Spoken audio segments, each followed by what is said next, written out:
laiguana.tv.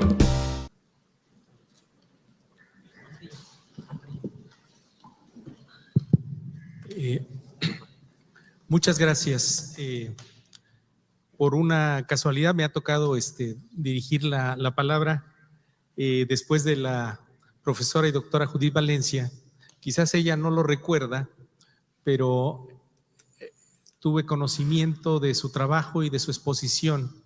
desde el año 1995 en aquel Congreso de Sociología que se desarrolló en la Ciudad de México, en un grupo de trabajo que nos reuníamos. Yo colaboraba con una profesora en aquella época en alguna de las salas del centro histórico que pertenecían a la UNAM, cerca de la calle de San Ildefonso. Todavía guardo grato recuerdo de aquellas conversaciones y discusiones, y lo menciono esto porque lo que voy a señalar enseguida se fundamenta en una tradición que yo la encuentro sustentada en dos bloques. Por un lado,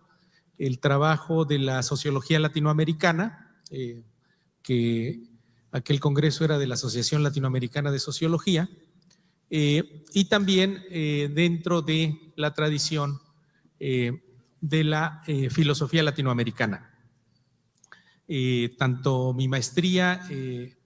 en estudios latinoamericanos como posteriormente lo que desarrollé como doctorado al lado y bajo la conducción del doctor Enrique Dussel, se colocan en esa tradición de la filosofía política latinoamericana. Agradezco entonces pues la presencia y la invitación tanto de los ministros y viceministros que nos acompañan, como de las amables palabras del nuevo titular de la Red de Intelectuales, Movimientos y Artistas en Defensa de la Humanidad, y sobre todo las gestiones desarrolladas por Cristian Valles, quien amablemente me hizo saber de la invitación, y sobre todo por la recepción y el carácter de anfitrión que nos ofreció también el doctor Pedro Calzadilla, presidente del CELARC, a quien había tenido también oportunidad de conocer en un encuentro hace no mucho tiempo, en enero de 2024, no precisamente en estas instalaciones del CELARC tan lindas, estas salas, sino en una reunión en la UNESCO en aquella ocasión, que bueno, ustedes saben bien, está situado en ese núcleo tan representativo de las luchas que ha emprendido el pueblo venezolano en la defensa de su soberanía. El tema me es particularmente afín en el sentido de pensar ese triple cruce entre las cuestiones que tienen que ver con la noción de autonomía o autodeterminación en la política, el problema del imperialismo y básicamente su relación también con el proceso colonial o de colonización, y la noción de pensamiento crítico. Entiendo, y ya fue desarrollado por quienes me han precedido, la noción de pensamiento crítico como ese grito de reclamo que puedo ubicar, por ejemplo, en el instante en que Atuey, en aquella isla del Caribe, reclama una especie de ya basta o reclama y plantea una especie de negación a esa alternativa que le ofrecían, digamos, sus torturadores, de que abandonase sus ideas y abrazase, digamos, la religiosidad o la espiritualidad que se planteaba en ese momento como dominante, el proyecto de la cristiandad y la evangelización. Atuey niega eso, expuesto en la cruz como una forma de su martirio, y dice algo así como que si él ya ha sufrido eso en este espacio de nuestra convivencia, el globo terrestre,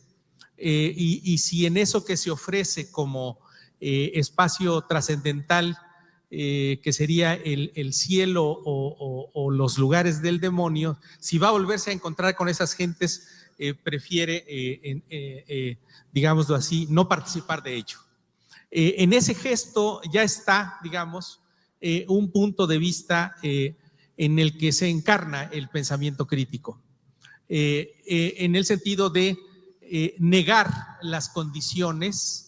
a las que un ser humano o una colectividad humana está expuesta a los procesos de humillación, de dominación, de represión, de explotación.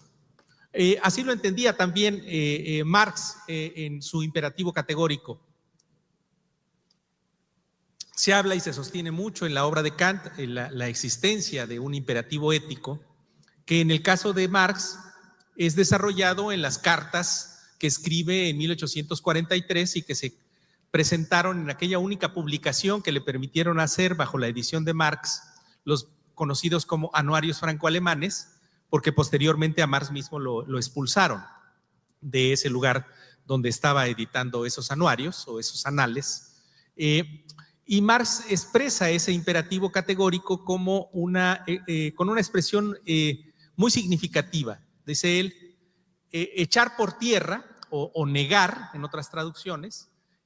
toda aquella relación social en la que el ser o los seres humanos sean sometidos a un trato de humillación, de dominación, de explotación, de opresión, es decir, de negación de su propia dignidad. El pensamiento crítico entonces debe enaltecer en ese sentido ese posicionamiento como su imperativo categórico. El pensamiento crítico entonces defiende la vida ante cualquier instrumento, sea un instrumento de la propia racionalidad técnico, instrumental, o cualquier instrumento de orden político, es decir, cualquier entidad de gobierno o coalición de gobiernos que intente negar la dignidad y la posibilidad de vida de las colectividades humanas. En ese sentido, el pensar los temas de la soberanía y del imperialismo desde el pensamiento crítico nos sitúa en una posición indeclinable de la defensa de las posibilidades de producción y reproducción de la vida material de aquella colectividad que se ve amenazada por la lógica de poder. Y esa ha sido la historia de las revoluciones en América Latina y de la propia intención de construcción republicana de nuestras naciones. Porque vivimos como otras regiones del mundo, otras regiones que fueron situadas en sus condiciones periféricas o en condición de márgenes ante la elevación de ciertos otros núcleos o complejos civilizacionales que tuvieron la capacidad de erigirse en centros, en condiciones en las cuales de alguna manera la posibilidad de alcanzar el acceso a la vida buena para unos, para esos núcleos civilizacionales, para esos complejos civilizacionales, se ha fundamentado en propiciar la imposibilidad o negar la posibilidad de reproducción de la vida de aquellos núcleos que son colocados en situaciones periféricas. Y esa es la historia del nuevo patrón de poder que conoció la humanidad y que conoce la humanidad en la expresión del proyecto de la modernidad capitalista colonial. Es decir, en el sistema que Marx incluso le daba esa posibilidad de ser una especie de expresión civilizatoria. Él decía la expresión civilizatoria del capital, el proyecto que tiene, digamos, en sus manos, encarar de alguna manera, llevar a cabo esa labor, digamos, de lo que Hegel entendería como el espíritu universal eurocentrado,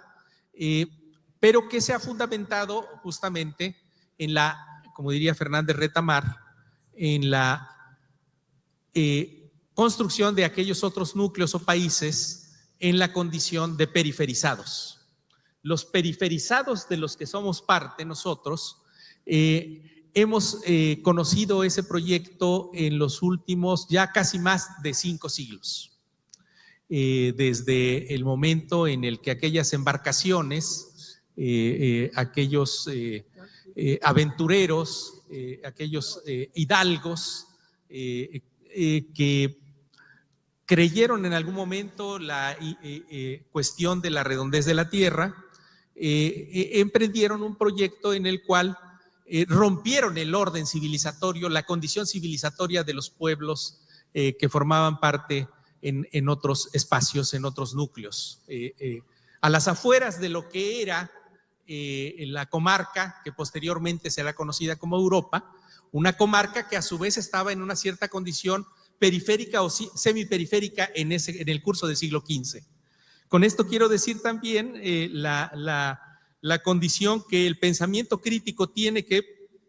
presentar respecto a la historicidad y a la temporalidad de los procesos sociales. El modo civilizacional moderno capitalista no es entonces eterno, tiene como todo sistema la condena de ser flechado, o sea, de vivir bajo la flecha del tiempo,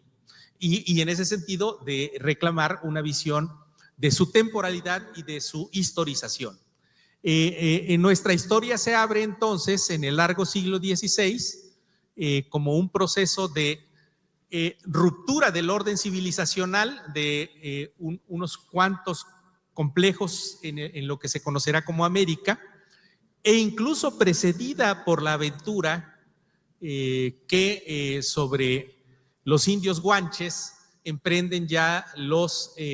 calificados en aquel momento como adelantados, los hidalgos españoles,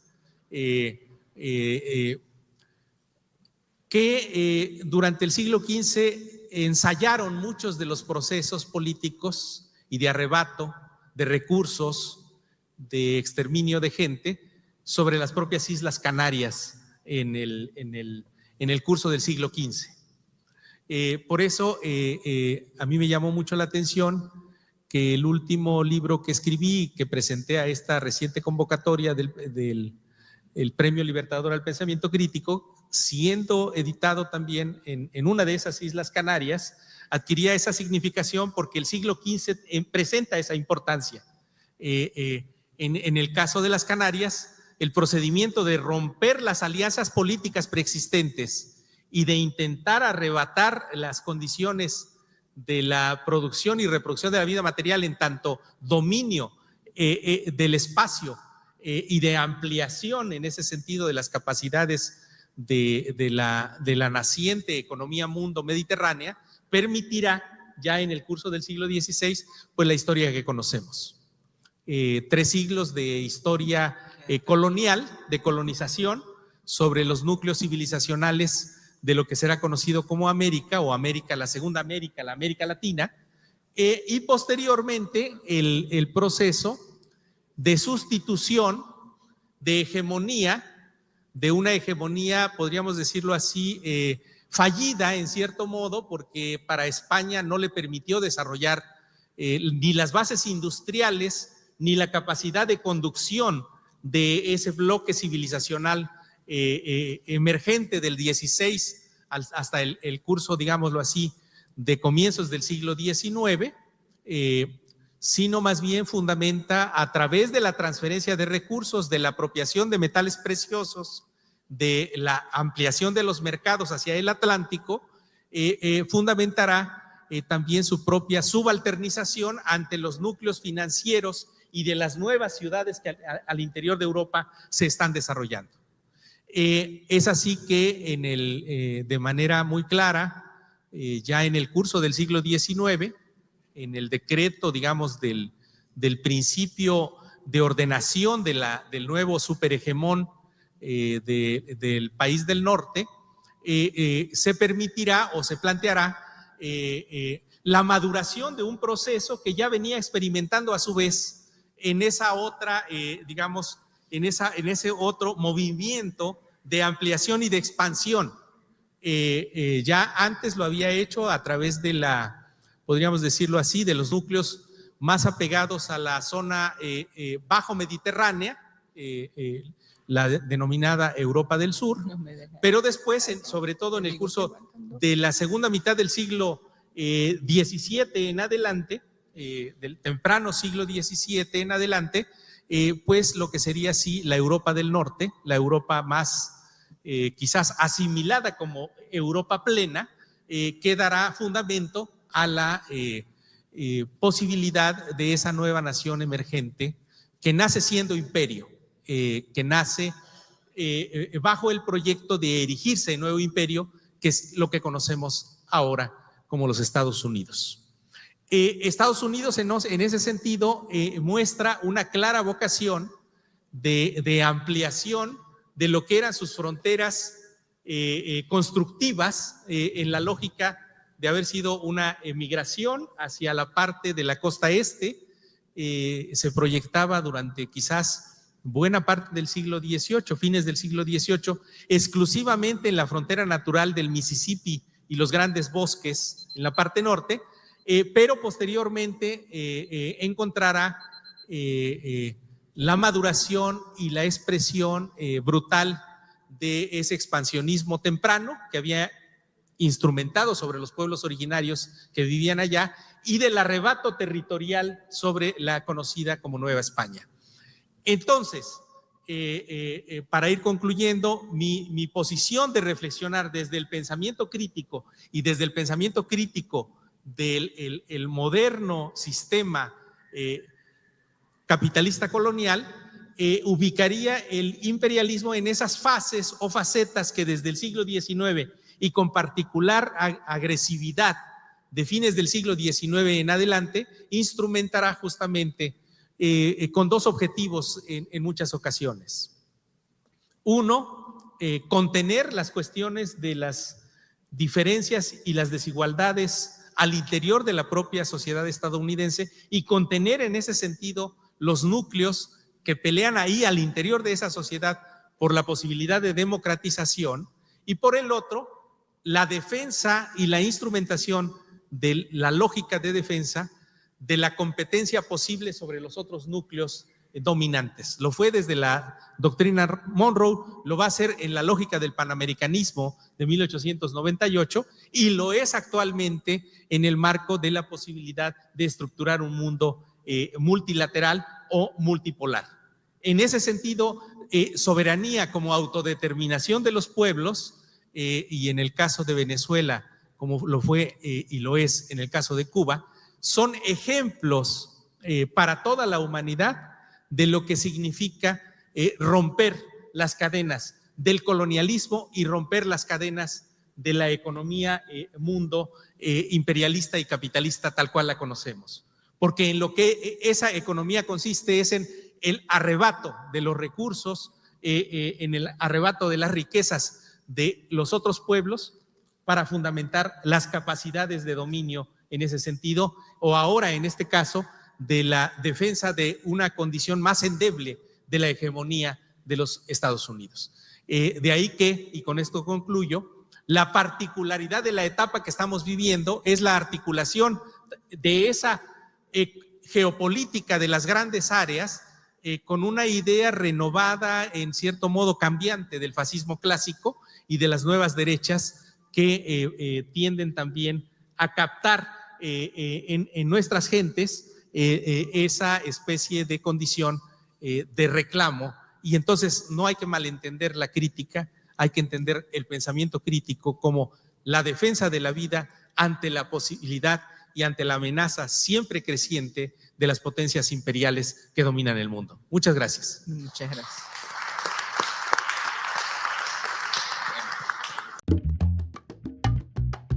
Laiguana.tv, la verdad hecha tendencia.